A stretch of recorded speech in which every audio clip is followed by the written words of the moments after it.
Diqqat, dahshatli aviahalokat, 300 dan ortiq odam vafot etdi. Assalomu alaykum hurmatli tomoshabin. Ushbu xabar haqida to'liq ma'lumot olish uchun videoni oxirigacha ko'rib like bosishni unutmang.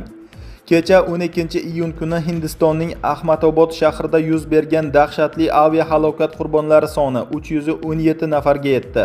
Bu haqda The News Indian Express nashri xabar berdi. Shahar politsiyasi vakillarining tasdiqlashicha, London yo'nalishi bo'yicha uchayotgan Boeing 787 Dreamliner bortida bo'lgan barcha yo'lovchilar va 10 nafar ekipaj a'zosi halok bo'lgan. Qutqaruvchilar xizmat ko'rsatuvchi binolar joylashgan Atulyam Flats tumanida yana 75 jasadni topgan. Samolyotning parchalari yashash hududi bo'lgan Forestry Cross Road mahallasiga qulagan. Ma'lumotlarga ko'ra, Boeingning dum qismi binolardan biriga urilgan.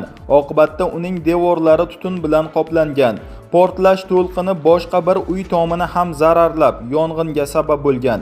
Hozirda mutaxassislar holat joyining o'rganib, hodisaning aniq sabablarini aniqlash ustida ishlamoqda. Halokatga uchragan samolyot bortida 169 nafar Hindiston fuqarosi, 53 nafar britaniyalik, 7 nafar portugaliyalik va 1 nafar kanadalik bo'lgan. Hodisa guvohlaridan biri samolyot qulagach, yerda yonib ketgan jasadlar va Boeingning parchalari aralashib yotganini aytgan. Hozir ham halokat hududida qidiruv-qutqaruv ishlari davom etmoqda.